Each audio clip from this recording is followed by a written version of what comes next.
Oi de novo para você que está acompanhando os bastidores do MV Experience Forum, o MEF. Eu sou a Adriele Marquezine e estou ao vivo para te contar os bastidores do que está acontecendo por aqui. Olha, um painel que deu o que falar e que acabou de acabar, faz o quê? 10 minutos, nem isso, aqui nesse primeiro dia do MEF, foi a discussão sobre os caminhos para a sustentabilidade da saúde suplementar no Brasil. Então, eu tenho aqui comigo, ao meu lado, o Luiz Henrique Mandetta, que é médico, foi presidente da Unimed Campo Grande, secretário de Saúde também de Campo Grande, deputado federal, ministro da Saúde e atualmente é membro do Conselho de Administração da Aliança Saúde em Leva. Mandetta, obrigada por estar aqui com a gente. Eu que agradeço o convite do Paulo Magnus e você, Adriele, pelo podcast. Eu que agradeço aqui, a gente está cheio de gente assistindo a gente, legal, compartilhando, comentando agora aqui ao vivo, então se você tiver alguma pergunta, tiver algum comentário, pode mandar que a nossa equipe de produção está aqui para compartilhar e eu compartilhar com o Mandetta também, tá bom? Bom, Mandetta, o tema não foi simples, né? Sustentabilidade da saúde, né? É um tema super premente aí que a gente discute há muito tempo. Parece que a gente está chegando em vias da insustentabilidade da saúde inclusive, né? Você estava no seu painel, acho que todo mundo foi, né? Foi o Antônio Brito, da ANAP, o deputado Pedro Westphalen, o Gustavo Ribeiro da Abrange, o Paulo Rabelo da ANS, certo? Isso. Todo mundo ali, cada um representando um segmento. E eu sei que você fez perguntas bem complicadas para eles, né? Que é seu papel de moderador do debate. E aí o debate ferveu.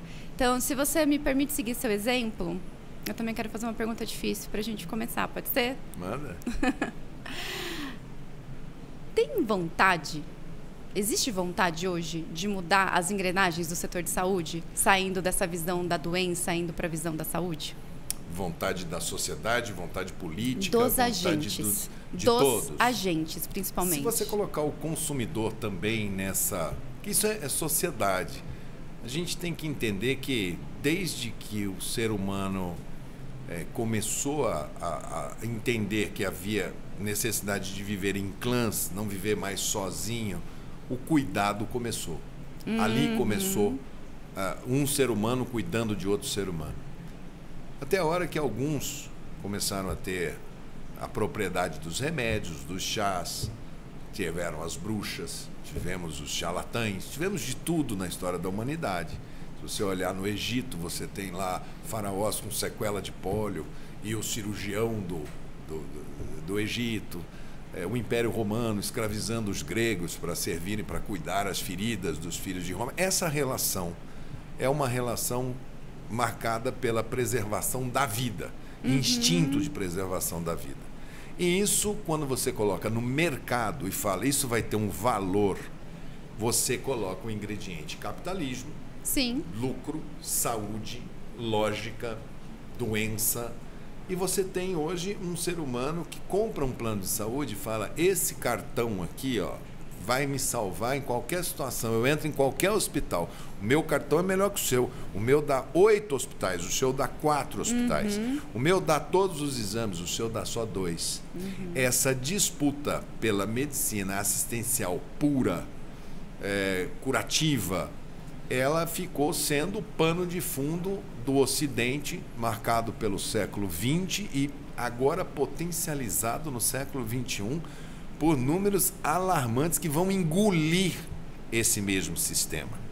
Então não é uma questão de se vai ter vontade de fazer ou não, ou vai fazer ou vai voltar lá para a idade da pedra. Não é uma questão de opção. A renda das famílias não cresce no valor que cresce o oferecimento de tecnologias e todo mundo querendo ganhar. Então, esse setor está fadado a se autoconhecer e voltar para as bases de que ela não é uma ciência, ela é uma arte, que o relacionamento do profissional de saúde com o cidadão é a alma de qualquer tipo de tratamento, que não existe somente o médico nesse papel, que você tem outros atores que convergem para a saúde. Há de se falar muito de educação em saúde, desde o ensino fundamental até toda e qualquer profissão. Enfim, eu acho que tem tantas agendas mas se continuar com essa do jeito que está, o setor não terá sustentabilidade, que foi a razão de ser desta mesa. Perfeito, Mandetta. Só que assim, eu fico me perguntando quando que esse senso de urgência vai bater, porque que a gente caminha para a insustentabilidade do setor de saúde, a gente fala sobre isso há bastante tempo, dessa queda de braço. A gente já está na insustentabilidade. É isso que eu queria saber. Não é que a gente caminha. A gente agora, se acredita que agora é o momento? É o momento de virada ou ainda não chegou? O momento é todo dia, desde sempre. Você tem iniciativas. Não vamos dizer também que é um mundo árido total. Agora, o ser humano ele vai ter que chegar uma hora que ele vai ter que equacionar. Quando eu estava debatendo que a Novartis adquiriu a patente de um medicamento chamado Zolgensma, que é de terapia gênica, que vai ser grande frente no século XXI. E ela colocou $1.800.000 no valor do medicamento, ela foi questionada. Ué, mas quanto que você gastou para desenvolver? Qual que é a margem de lucro? Ela falou, não. Um paciente que não toma esse remédio, ele vive no máximo 15 anos e ele gasta com internação hospitalar, com CTI, com não sei o quê, não sei o quê, não sei o quê, e esse medicamento não vai gastar com isso e ele vai poder viver uma vida até os 70, 80 anos. E a pergunta que foi feita é, bom, então você não está precificando o seu produto do seu estudo, você está precificando a vida. Isso não é política, isso é chantagem. Quem não tiver $1.800.000 e tiver o infortúnio de ter essa doença, qualquer família vai ter um potencial de empobrecimento enorme. Pela primeira vez eu vi os Estados Unidos da América iniciar um movimento chamado Fair Play com as indústrias, falando, olha, tudo bem, nós vamos dar patente e tudo, mas não dá para ser esse preço. Isso é um medicamento órfão, um medicamento que só tem um, ele não tem nenhum similar do lado. A Big Pharma está entrando só nesse tipo de medicamento, a gente não faz mais antibiótico, a gente não desenvolve mais vacinas, a gente não desenvolve drogas que são horizontais. A gente está indo só, como se você falasse assim, não vai mais ter roupa de loja de departamento, vai ser tudo feito com alfaiate. Ok, vai ficar muito melhor, só que vai ser caríssimo, né? Então eu vejo que esse setor, o preço desta proposta, ou o mundo vai voltar, quem tem vai ter acesso e quem não tem não vai ter acesso. Se vai ser essa a proposta. Ou, como dizem os americanos, não, daqui a pouco vão ter 10 remédios nesse sentido e aí a concorrência entre eles vai fazer baratear, a tecnologia se barateia, que não é o que a gente está vendo. Não é o que a gente está vendo. Eu acho que o sistema já dá sinais, sim, de ruptura. Basta você ver a quantidade de ordem judicial. Né? Se você está tendo que ir num juiz para ter acesso, né? Aí você fala assim, não, agora o que cobra o plano de saúde, os juízes falou que cobre tudo. É só o médico mandar lá e tem que cobrir. Ótimo, está tudo bem. Só que isso, o custo explode. Né? Saúde não tem preço, mas tem custo. E alguém paga. Sim. Então, no sistema de saúde suplementar, essa proposta de insustentável, como a gente chamou a atenção aqui, ela se traduz no preço. No SUS, essa insustentabilidade, ela se traduz na fila. Sim, na falta de acesso. Na falta de acesso. Então, hoje nós estamos vendo que, enquanto sustentabilidade, olhando o que vem pela frente, essa década vai ser caríssima para a saúde, caríssima. O Brasil não produz nada, a gente não produz tecnologia nenhuma. Todas essas ressonâncias, tomografia, nossa, a química completa. Você vai fazer uma transfusão de sangue, aquele saquinho, aquela bolsa plástica importada, porque ela tem que ser própria. A gente queima praticamente toda a produção de soja do Centro-Oeste para poder pagar só saúde. Quase $50 bilhões que a gente manda para fora do país. Faculdades que estão distribuindo diploma, mas não está formando ninguém, não está conseguindo entregar a mão de obra com educação. Residência médica, que antigamente ainda consertava um pouco, hoje só tem vaga para 50% dos que formam. Expandiram tanto o número de vagas na faculdade e não expandiram a oferta, a residência. Então, metade desses médicos estão aí com CRM na mão uma conta do FIES para pagar, sem formação, sem residência, e falando, olha, eu tenho que fazer alguma coisa, eu tenho que pagar essa conta. E aí eu vou para estética, você começa a ver médico fraudando, venda de atestado, clínica clandestina. Então é um século que a gente plantou bases de muitos problemas para esse setor. Então eu acho que o setor, a sociedade sentindo isso na pele, é que eu acho que quando a sociedade fala basta, é que a classe política vai conseguir sentar naquele Congresso Nacional, porque tudo isso está amparado em lei. Então, na sua visão, é isso que precisa. Precisa de um movimento social para gerar uma demanda de organização política. De organização política. A orquestração dessa mudança do sistema tem que partir da sociedade. Da sociedade mais articulada pela política. Sim, numa democracia, você só consegue avançar naquele palco. Sim. Não temos outra. Mas não dá para ser uma autorregulação.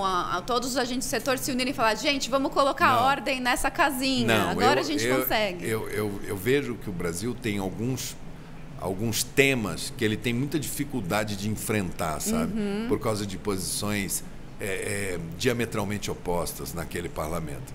Então, eles fazem leis populistas, porque vai ter uma eleição daqui a pouco e eu quero ficar do lado desse lado. Agora eu quero aquele outro lado. Eu acho que a gente está precisando de alguém que pense nas próximas gerações e não nas próximas eleições. Sabe? E o que está difícil, né? Porque a gente está vendo uma polarização muito estéril de ideias, né? Só uma polarização, eu voto nesse porque eu detesto o outro, ou eu voto no outro porque eu detesto esse.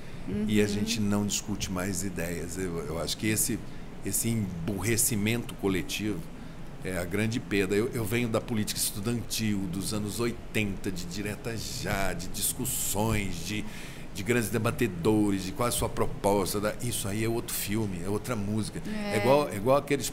Meu pai, por exemplo, que fala, bom mesmo era bolero, meu filho. E eu, na minha geração, não se dançou bolero. Eu tô desse jeito na política. E bom mesmo era aquela política. Essa que nós estamos vendo aí parece um filme, um thriller, parece música techno. Me desculpa, mas eu me criei com Janis Joplin, eu me criei com Jimi Hendrix, com Beatles. Com redemocratização, com debate, com constituinte. Com constituinte, e isso que eu estou vendo, a gente vai ter que achar uma maneira, a sociedade vai ter que achar uma maneira de colocar isso na pauta. Né? E hoje a gente está vendo um protagonismo do judiciário também, sem qualquer assessoria técnica. Está muito complicado, está muito inseguro esse setor. Mas quem está pagando a conta é o consumidor. 2 vezes, que ele paga na hora que ele vai para o serviço, ou ele não tem acesso. Hoje, se você falar em São Paulo, um médico que atenda num hospital que você acha melhor, que você gostaria de ir, dificilmente ele atende pelo plano de saúde. Ele vai te dar um valor de uma consulta lá em cima. R$1.200, R$1.500. Eles estão ignorando. Né? Então está muito complicado fazer saúde no Brasil do jeito que está. A mesa foi muito desafiadora por isso. Imagino. Então aquela minha primeira pergunta, acho que eu já consegui uma resposta depois de toda essa nossa conversa, que os agentes dos setores de saúde, quem está, né? Os representantes da saúde, da fonte pagadora, da fonte prestadora, eles estão esperando um cutucão orquestrado para se mover, porque enquanto não houver a importância de ter um deputado federal naquela mesa. A importância, que a gente saiu dali, por exemplo, eu falei para o Pedro falou, eu vou chamar 2 audiências públicas por causa desse evento. Nossa, isso é muito legal. Então, vamos para o palco da discussão? Não é nada. Quando você faz audiência pública, tá lá a France Press, tá lá toda a grande mídia nacional, tá olhando, tá filmando, tá gravando. A sociedade, né? A sociedade está presente. As pessoas cobrem aquilo dali. Começa a ver, olha, realmente a gente precisa avançar. Agora, precisa partir de um texto base. Tá. E esse texto base é o grande desafio, porque ninguém quer abrir mão. Todo mundo, quando vê isso, fala, que bom, agora eu vou pegar, se a farinha é pouca, meu pirão primeiro. Então, exatamente. Precisa alguém neutro fazer um texto base, ver, isso daqui dá, nós não vamos mudar tudo da noite para o dia, mas vamos fazer uma escadinha sabendo aonde que a gente quer chegar, porque se a gente for ficar com esse sistema do jeito que está na saúde suplementar, Já, nós não vamos ter renda para pagar.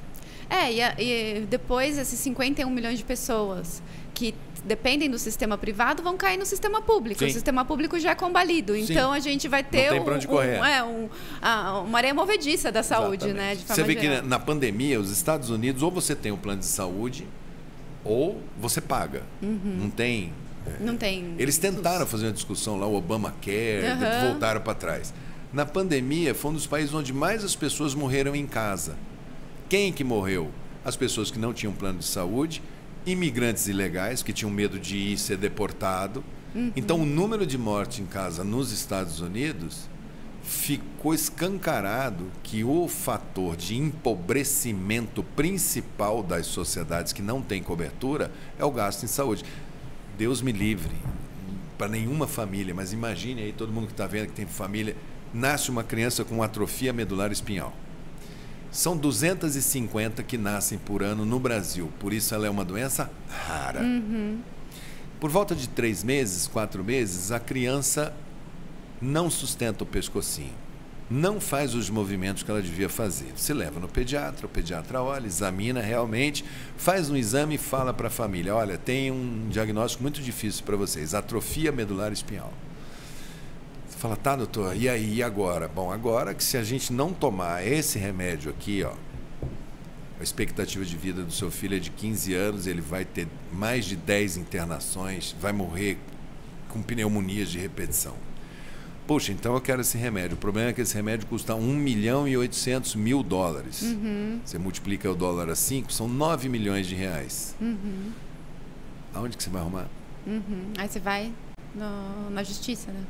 As pessoas no Brasil vão na justiça. A justiça está olhando e falando assim, tá, só que já saiu para hemofilia de $3.800.000. Vai sair Alzheimer, da mesmo tipo, terapia genética. Diabetes tipo 1, insulino dependente. Olha quanta coisa boa que a humanidade está achando com a terapia genética, mas olha o custo. É impossível você diluir a conta.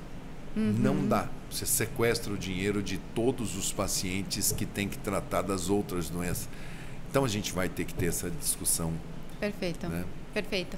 E, bom, falando de saúde suplementar, né, que é o nosso grande tema aqui, essa fatia mágica de 25% da população sendo atendida pela saúde suplementar, ela é estanque há muito tempo, né?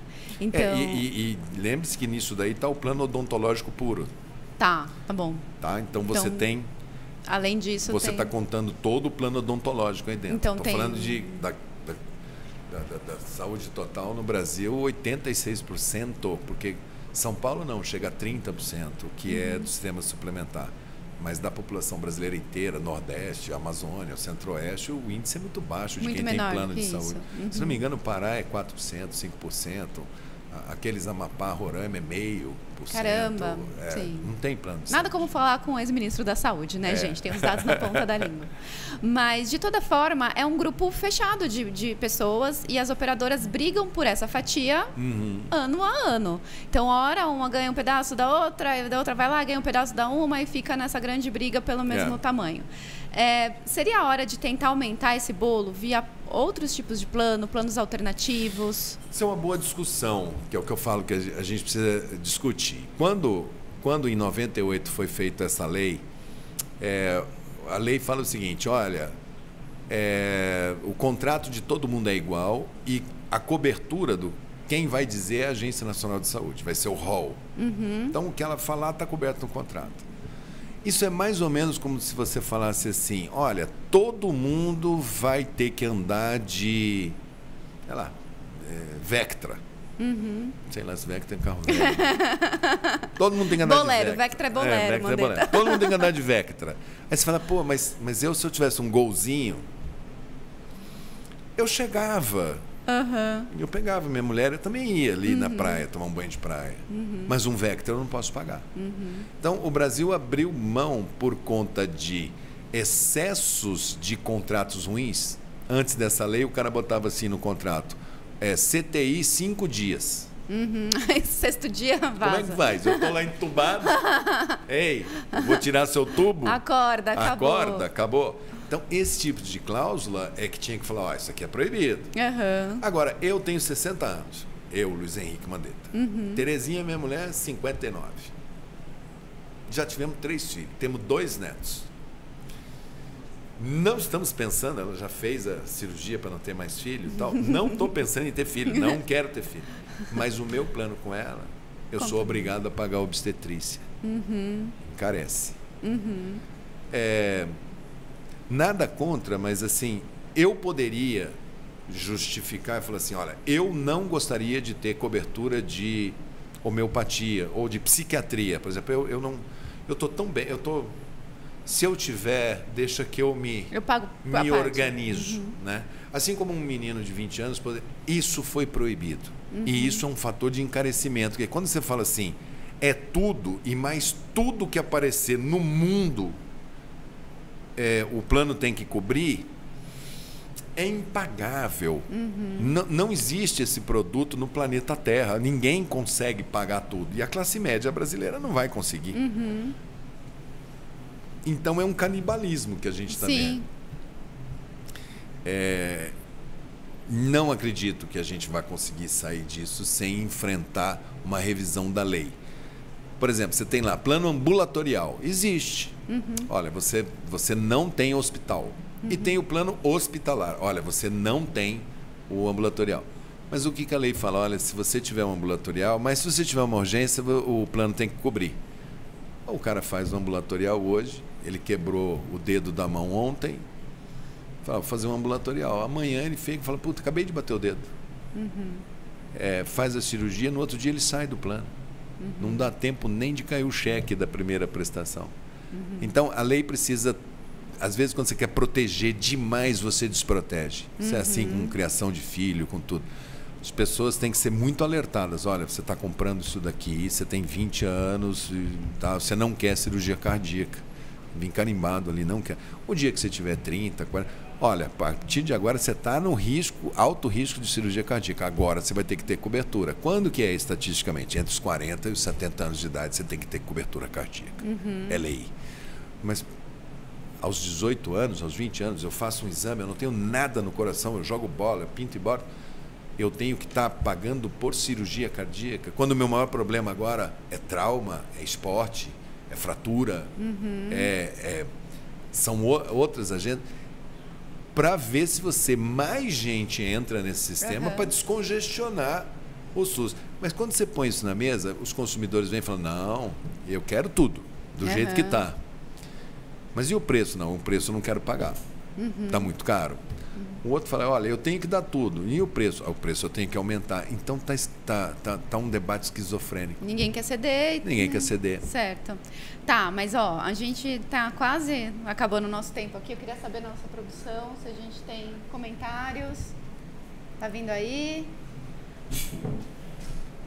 A nossa produção desenvolveu uma habilidade maravilhosa de andar agachado para não aparecer na câmera, gente. Vocês precisam ver. Deixa eu ver aqui. Rodrigo Alexandre, estou por aqui. Que bom, Rodrigo. Bem-vindo ao MVCast. Boa, Rodrigo. Sivaldo Oliveira, olha, você continua com a gente, hein, Sivaldo? Gostei. Boa tarde, tenho 2 perguntas. E acho que vai dar tempo de fazer só uma, que o Mandetta tem que correr para o aeroporto.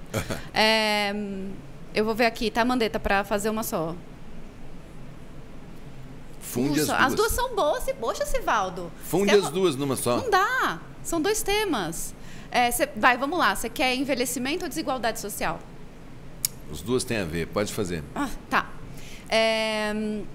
Como o envelhecimento populacional está impactando os sistemas de saúde e quais estratégias podem ser adotadas para lidar com essa demanda crescente? E a segunda, como as desigualdades sociais e econômicas afetam o acesso aos cuidados de saúde e o que pode ser feito para reduzir essas disparidades? Obrigada. Olha, as determinantes sociais em saúde, essa pergunta que ele faz. Pegue ali, foi feito em 2008, 2009 no Brasil, foi feito... O Paulo Buzzi era o presidente da Fiocruz, ele fez determinantes sociais em saúde. Quando você pega a sociedade e fala o que nos faz ter esse painel de saúde. Que painel? Que sociedade nós estamos falando? Nós estamos falando de envelhecimento? Estamos. O Brasil está ficando mais velho? Tá. Mas vem cá, lá na Brasilândia, lá no Complexo do Alemão, lá na Rocinha, nós estamos ficando mais velho ou nós estamos morrendo mais jovem? Nós temos vários Brasis dentro de um Brasilzão. Não existe política no Brasil receita de bolo. O Rio Grande do Sul é o nosso estado mais idoso. E o nosso estado mais jovem, se não me engano, é o Amapá, o Roraima, um dos 2 territórios, por ali, região norte. Tem que ser políticas diferentes. Né? O Rio Grande do Sul, com um desafio enorme, ele entrou no controle de natalidade muito antes dos outros estados. As mulheres no Rio Grande do Sul têm taxa de fecundidade muito parecida com a europeia, 1%, 0,9%, e a gente tem bolsões com 4 filhos por mulher, 3,8 filhos por mulher, por total falta de acesso ao planejamento familiar. Então, a gente está envelhecendo, é verdade, mas a gente está envelhecendo desigual. Por isso que eu falo que a pergunta dele, ela se encaixa. Lógico. Ela não está... Uma retroalimenta a outra. Tem algumas políticas que são de longo prazo, que passam por educação, que passam no sistema de saúde, por programas de saúde da família, que você consegue olhar um micro-universo, quer dizer, uma equipe de saúde da família atende 4.000 pessoas. Então, é um médico, uma enfermeira, 4 técnicos de enfermagem, 10 agentes comunitários de saúde para atender 4.000 pessoas. Opa, então a gente já está tendo alguma racionalidade. Qual é o tamanho desse programa no Brasil hoje? Nós temos 42.000 equipes de saúde da família. Se cada uma atende 4.000 pessoas, a gente está falando de 170 milhões de brasileiros cobertos pela estratégia de saúde da família. Pouquíssimos países do mundo têm isso. Por que a gente não consegue um resultado melhor? Porque a gente não capacitou esse pessoal. Porque a faculdade forma para o médico ser um superstar, é como se fosse falta de status você ser médico do programa de saúde da família. Quando você olha e vê que a falta de médicos é muito em regiões inóspitas, é fundo de vale, é o Brasil profundo, é o Siridó, é a Boca do Jari, é o Acre, é lá em cima que está. Mas e no Sudeste? No Sudeste também, aqui em São Paulo, você vai no Vale do Ribeira, ninguém quer ir para lá. Você vai aqui dentro da cidade de São Paulo, na Zona Leste, periferia, você tem vazios assistenciais com indicadores de saúde muito iguais aos países mais pobres do mundo. Mas, por outro lado, ela já mostrou, por exemplo, São Paulo foi a primeira mega cidade, metrópole, acima de 10 milhões de habitantes, que eliminou a transmissão vertical do HIV mãe-filho. Isso só foi possível por causa do SUS. Senão não faria. População de rua. Você acha que aquele povo está na Cracolândia? Vai gente visitar, o SUS vai lá, tem consultório de rua, está cheio de tuberculose, tem sífilis, tem hepatite, tem que testar, tem que chamar para dentro.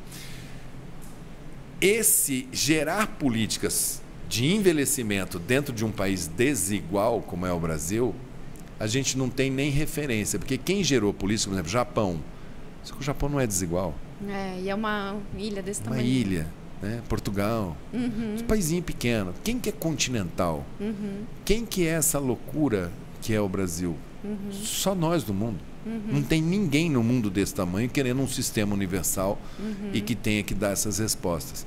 Eu acho que a gente está construindo, a gente está fazendo, tem algumas coisas que funcionam. Hoje a gente estava falando aqui, falou muito rapidamente, eu quando era ministro eu recebi, nós somos o primeiro país em redução do número de fumantes. Então, quando a gente aderiu ao esforço mundial, 41% da população brasileira fumava. Hoje nós estamos em 8%. Nossa, é gritante, né? Se a gente baixar de 5%, a gente vai ser o primeiro país tabaco-free do mundo. Desse tamanho aqui. Aí me vem a indústria e fala, põe o vape. Ai, gente. E você vai e desmancha uma conquista da sociedade. Uma política dessa, ela foi de educação, foi no bolso, porque o cigarro ficou caro, foi nos bares, foi nos restaurantes, foi nas boates, foi em começar a retratar o fumante como um cara cafona, um cara out, foi desmistificando, foi colocando o spot, tirando a propaganda da televisão. Olha quanta coisa dura que foi feita contra essa indústria. Agora, você imagina o Brasil com 42% de fumante e câncer de lábio, garganta e pulmão, igual tinha naquela época. O sistema já tinha explodido. Então, é desigual, está envelhecendo e é o desafio geracional que foi dado para nós. E você está desafiado a quebrar aí seus neurônios para a gente ir para frente. Cada um faça a sua parte. Exato. Eu agora estou na iniciativa privada, não quero mais coisa pública. Cansei.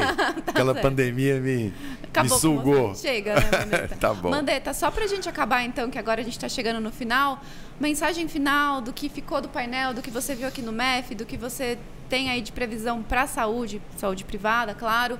Enfim, o que você quiser falar. Olha, eu espero que a gente tenha uma presença melhor no Congresso Nacional. Esse ano vai se fazer o orçamento de saúde, o governo falando em reduzir dinheiro na saúde. Eu acho que isso é uma pauta da sociedade, não é de governo e parlamento. A gente tem que exigir o mínimo constitucional em saúde, que os políticos consigam pelo menos cumprir o que está ali na execução orçamentária. Quanto ao sistema suplementar, eu acho que eles não entenderam, embora eu tenha chamado muita atenção deles na pandemia, que o pós-pandemia seria muito duro, e foi muito duro. Mas eles não se prepararam, acharam que não seria. Agora parece que eles estão começando a assimilar e estão começando a entender o tamanho do ajuste que tiveram que fazer e que tem que fazer. De uma maneira geral, o Brasil caminha para o caminho certo, permitindo a existência de dois sistemas, um privado e um público. E a gente espera que essa geração que vem aí tenha mais respostas para os problemas que a minha geração acabou trazendo para deles. Né? A gente que fez... Eu me lembro que eu fui na 8ª Conferência Nacional de Saúde e fui lutar na rua pelo SUS. Acadêmico. Poxa, um país... A gente... Imagina, você tinha indigente, o cara era atendido pela misericórdia. Né? A gente tinha... doença infecciosa, sarampo, catapora, tinha tudo nesse país aqui. Não sei como é que a gente sobreviveu aquilo dali, né?